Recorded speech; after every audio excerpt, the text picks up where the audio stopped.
First date. Last breath. The flicker of the monitor cast ghostly shadows on the wall as I finalized plans with Amelia. At 32, re-entering the dating pool after the raw ache of my recent breakup felt like stepping onto an alien planet. Online seemed safe. Amelia, 26, her profile picture radiating warmth, agreed to dinner at my place. More intimate, I'd reasoned, less pressure than a crowded bar. Now, standing in my kitchen, the rich scent of pen alla vodka mingling with garlic bread felt suddenly exposed. She arrived precisely at 6:30. Her smile in the doorway was bright, but didn't quite reach her eyes. Her handshake was cool and brief. I guided her to the far end of the kitchen table, its polished surface reflecting the harsh overhead light like a still, dark pond. Conversation sputtered. Her responses were clipped monosyllables, a stark contrast to the lively chatter I'd anticipated. My nerves, already frayed from the first dating year's jitters, tightened further. The silence wasn't comfortable. It was heavy, watchful. I served steaming plates and poured deep red wine into crystal glasses. That's when she asked, her voice oddly flat, "Do you have a candle? A proper cheers needs ambience." The request felt jarring, intrusive. Unease prickled my skin, but I forced a smile. Of course. I walked down the dim hallway to the pantry closet, the linoleum cold under my socks. The silence behind me was absolute. Too absolute. Retrieving a thick, white pillar candle and a lighter felt like an eternity. When I turned back, the kitchen doorway framed a chilling tableau. Amelia was just sitting back down, her movement unnaturally quick, jerky. Her eyes flickered away as she smoothed her skirt. "Everything okay?" I asked, my voice sounding thin in the sudden quiet. She didn't look at me, just rinsed my hands. The lie was glacial. I hadn't heard the faucet, not a single drip. The silence had been total. A cold knot formed in my stomach. I lit the candle. The wick sputtered, casting long, dancing shadows that seemed to writhe on the walls. We clinked glasses. "Cheers," she murmured, her gaze fixed on mine with unnerving intensity. So I lifted my glass. Something caught the flickering light. Tiny, white particles, like ghostly dust motes, swirled and dissolved in the deep red wine. They hadn't been there before. My blood turned to ice. Drugged. The word screamed in my mind. I mimed a sip, the rim of the glass cold against my lips, my throat impossibly tight. Amelia watched, unblinking, her own glass untouched. I babbled about the recipe, my voice trembling, while her eyes drilled into me. The delicious food turned to ash in my mouth. Every crunch of garlic bread echoed like a gunshot in the oppressive silence. She excused herself for the bathroom, her movements precise. I pointed down the hall, my finger feeling numb. The sound of the lock clicking softly, too softly, from the back door near the bathroom, not the bathroom door itself, sent a fresh wave of terror through me. She returned after an unnervingly long absence, her face pale. "My dog," she announced, her voice devoid of inflection. "He's sick. I must go." Relief warred with dread. I walked her out, the hug perfunctory, her body rigid against mine. Back inside, I locked the front door deadbolt with shaking hands. I sniffed the abandoned wine glass. Nothing but fermented grapes masking something unspeakable. I poured it down the sink, the viscous red liquid swirling like diluted blood.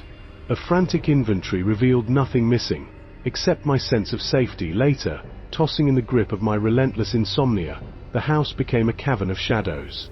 Every creak of the settling wood was an approaching footstep. The digital clock glowed 2:47 a.m. when it happened, a sharp, ceramic crack from the kitchen. My heart hammered against my ribs. A cup doesn't just fall at 2:47 am. The softest scrape of the back door opening. I froze, every muscle locked. I feigned sleep, one eye cracked open to a slit. Moonlight bled through the curtains, painting silver streaks on the floor. A silhouette filled my bedroom doorway, tall, unmistakably feminine. Amelia. She stood utterly still for an eternity, a statue carved from shadow, listening to my forced, shallow breaths. Then, she melted back into the gloom. Silence. Thick, choking silence. After a minute that felt like an hour, I slid from the bed, bare feet silent on the cold floor. I needed the phone. Needed the police.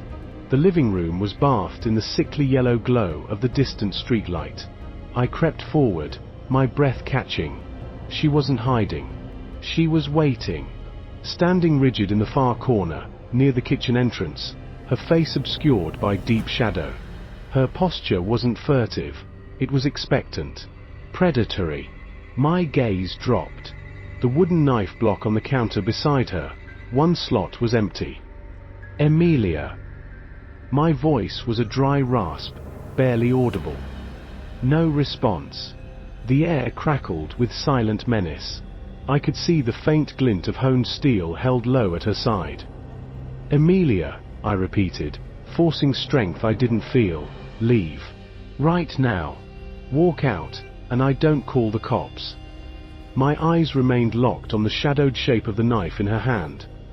The silence deepened, becoming a physical weight. The streetlight flickered, plunging the room into near darkness for a heart-stopping second. When the light steadied, she moved. Not towards me, but towards the counter. With deliberate slowness, she placed the missing chef's knife back into its slot. The metallic shink as it slid home was deafening in the stillness. Without a word, without a glance, she turned and walked silently to the unlocked back door, vanishing into the ink-black night. I lunged, slamming the deadbolt home, my body trembling violently. The knife she returned felt colder than ice when the police took it. Her prints matched a record for aggravated assault. They found her at home, strangely unsurprised. I declined to press charges. The legal battle felt like another kind of violation.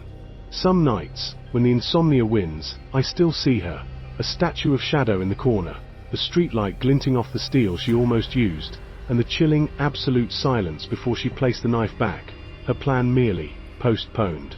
The candle I lit for that cursed cheers still sits on the table. I haven't touched it. Sometimes, in the deepest dark, I imagine its wick igniting by itself. The lemon and the shadow hinge felt like a necessary evil after moving to this rain-slicked New England town. Kate's profile glowed with curated warmth, hiking shots, a genuine smile, late 20s energy. The 7-year age gap, her 30 to my 23, felt intriguing, not alarming. Mature, I thought. Stable. I suggested the cozy Italian place tucked off Main Street. Luigi's awaited in my dented Subaru, watching rain blur the neon open sign. Her texts buzzed with growing frustration. Kate, GPS is garbage. This town is a maze. Kate, seriously, where is this place? Share your location. Easier to tem why thumb hovered. Sharing felt intimate, premature. But the rain hammered down, and chivalry, or stupidity, nudged me. I tapped share indefinitely. Minutes later, headlights cut through the downpour. A Honda Civic, the color of curdled milk, lurched into the space beside me. Not just old, ravaged. Rust gnawed the wheel wells, the rear bumper clung on with duct tape, and one headlight wept condensation. The door groaned open, and Kate unfolded herself. Her profile's vibrant hiker was gone. The woman stepping out wore the same plaid shirt from her main photo, but it hung loose, swallowed by a frame thicker, softer than the pictures suggested. Her face, it was hers, but blurred. Makeup caked in fine lines the filtered photos had erased. Her eyes, bright in pixels, were flat, wary marbles in the parking lot's sodium glare. 30 felt optimistic. Closer to 35, etched with a tiredness no filter could fix. I pushed my door open, rain needling my face. Kate. Hey. I moved in for the awkward first date half hug. She flinched back like I'd brandished a knife. Whoa. Not a hugger. Sorry. Her voice was tight, higher than I remembered from our brief call. I dropped my arms, heat creeping up my neck. Bad start echoed in my head, louder than the rain. Inside Luigi's, the warmth felt cloying, the garlic-heavy air suddenly oppressive. We slid into a vinyl booth. Her eyes darted, to the exits, the other diners, anywhere but my face for long. When the waitress, a weary teenager, approached, Kate's voice cracked like a whip. "Water. Just water. Thank you." The sudden volume made the waitress blink. Kate fumbled, stuttering an apology that sounded more like annoyance. She waved off my offer of wine like I'd suggested poison. Dinner was an autopsy of small talk. My questions, about her job, administrative stuff. Boring. Hobbies, not much lately. The town, it's damp. Hit dead ends. She picked at her pasta, her movements jerky, nervous. Her gaze kept snagging on me, intense but vacant, like she was looking through me at something else. The only sound was the scrape of cutlery and the thud of my own disappointment. Every minute stretched into an eternity. I mentally rehearsed escape routes. The check arrived, a merciful reprieve. I placed my card on the little tray, a silent test. Her eyes flickered to it, then away, fingers tracing a watermark on the tablecloth. No offer. Nothing. The weight of the wasted evening settled on me as I signed the slip. Outside, the rain had eased to a cold mist. "Well," I forced cheer into my voice, "it was nice meeting you." I turned towards my car, already craving the sanctuary of my basement apartment, the converted lower half of a creaky Victorian on Elm Street. Her hand shot out, surprisingly strong, gripping my forearm. "It's early." Her voice was low, urgent. "My place isn't far. Or, we could drive somewhere. Look at the harbor lights." Her eyes held a desperate, unnerving gleam. "Long day," I said, peeling her fingers off gently but firmly. "Rain check." The lie tasted sour, her face shut down. The desperate light vanished, replaced by that flat, marble stare. She turned without a word, walked to the decaying Honda, and slammed the door hard enough to make the loose bumper rattle. Relief washed over me as I drove away. Block. Unmatch. Forget. The mantra played in my head. I pulled into my narrow driveway, the old house looming dark above my apartment entrance. I fumbled with the keys, the damp chill seeping into my bones. I hadn't even shrugged off my coat when the doorbell rang, a shrill, insistent buzz that shattered the quiet. Through the peephole's distorted fisheye, the world tilted. Kate.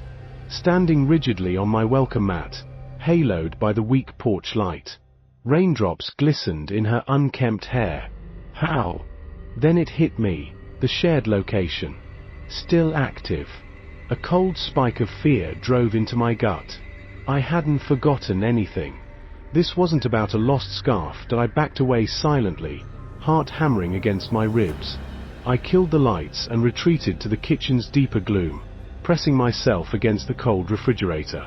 My phone vibrated in my pocket, the screen blazing in the dark. "Kate, I know you're home," and my fingers trembled as I typed. "What do you want? Why are you here?" The reply was instant. "Kate, answer." Silence stretched, thick and suffocating. Then another buzz. "Kate, I see you. At the table." "Let me in." Table? I wasn't at the table. I was crouched in the kitchen. Then I saw it. The small window over the sink, looking out into the pitch-black backyard. The shade wasn't fully drawn. A 2-inch gap at the bottom. And pressed against the glass outside, distorted by the wet pane and the darkness, were 2 pale, unblinking circles. Eyes. Staring directly at where my kitchen table Saturday. Panic seized me. I crab-crawled out of the kitchen, down the short hall to my bedroom, locking the door behind me. Darkness. Only the glow of my phone as I dialed 911, my whisper frantic to the dispatcher. "A woman from a date. She's outside. She's watching me. She knows I'm here. She's texting me. I think she's unstable." I put it on speaker, the dispatcher's calm voice a fragile anchor. Kate's texts became missiles of madness lighting up the screen. "Kate, nobody wants me. Nobody ever does. Kate, you're just like the others. Pretending. Kate, let me in. I need to talk. I see you hiding." Then, the sound. Not a knock. Not the doorbell. A sharp, violent crack from the direction of the tiny living room. The sound of glass giving way under force. Heavy, deliberate crunches as someone stepped through the shards onto my floor. "She's inside." I hissed into the phone, my voice breaking. "She broke the back window. Stay locked in. Find something heavy. Police are en route," the dispatcher ordered, her voice tight with urgency. Footsteps. Heavy, deliberate, coming down the hall, stopping outside my bedroom door. The knob rattled, once, twice. Then a fist slammed against the wood, a jarring thunder in the small space. "Open the door." Kate's voice was a guttural shriek, stripped of any pretense.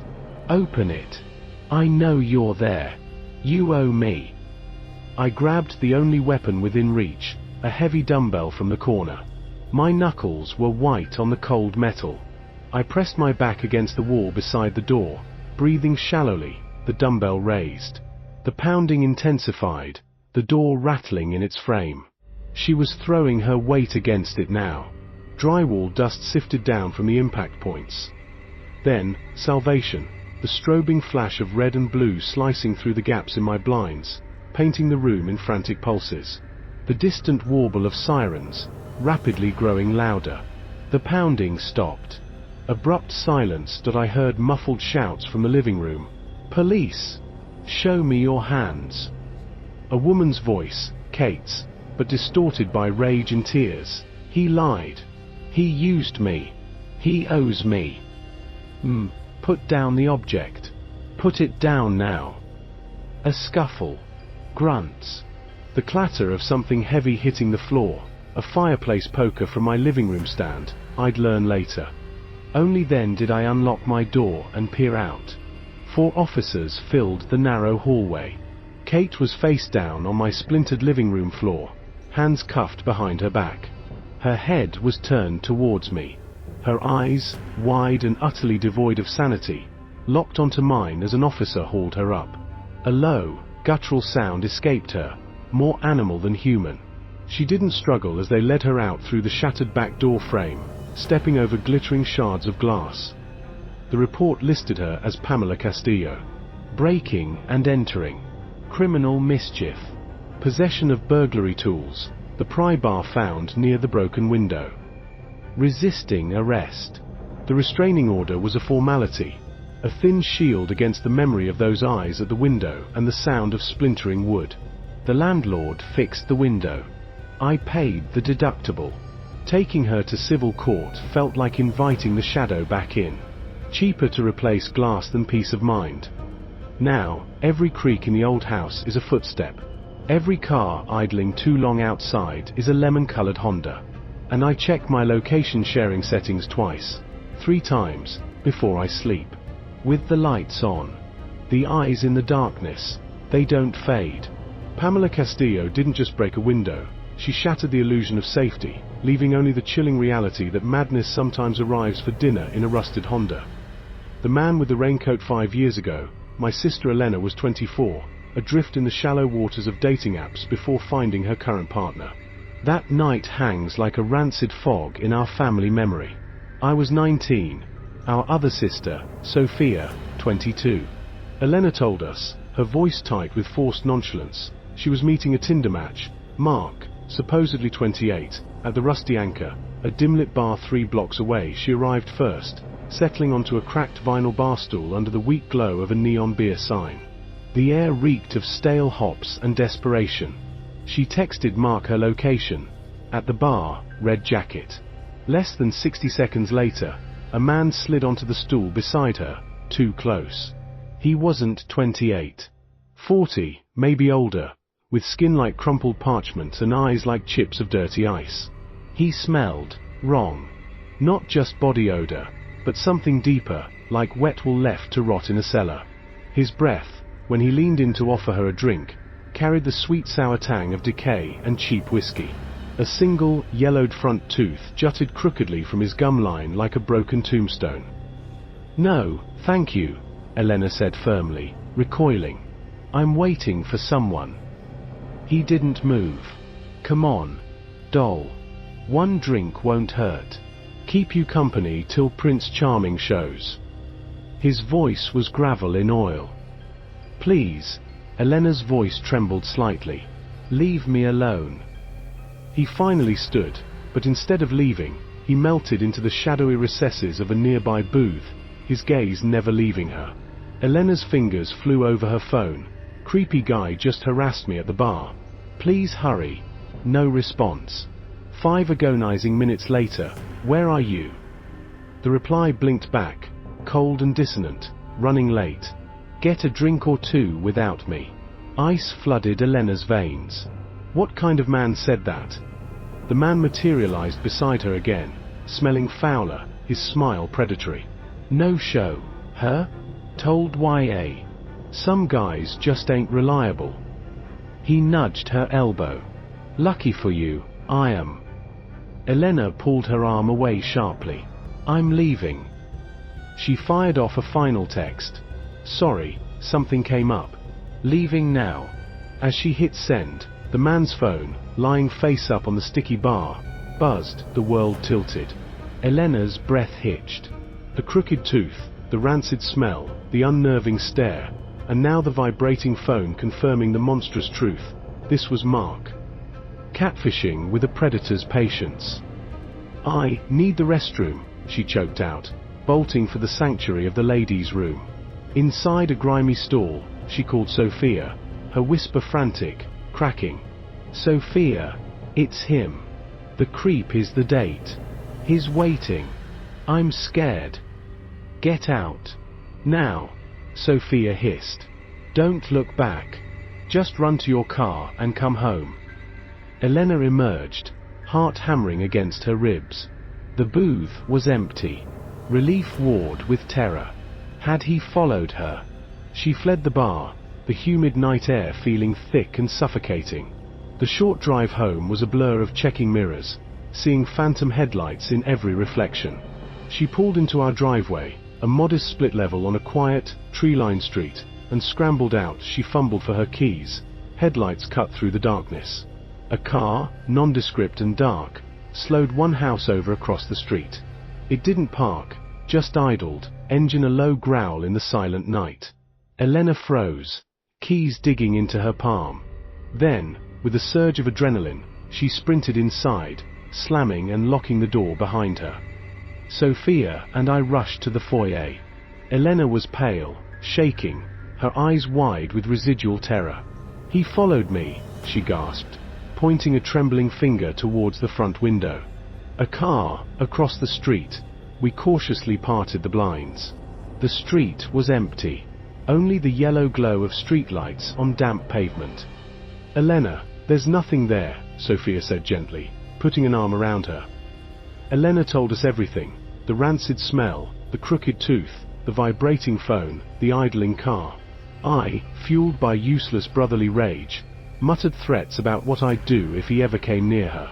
Sophia, calmer, steered her towards her bedroom. Later, I was immersed in the digital chaos of Far Cry 4 when a sound shattered the night, not from the game, but from down the hall.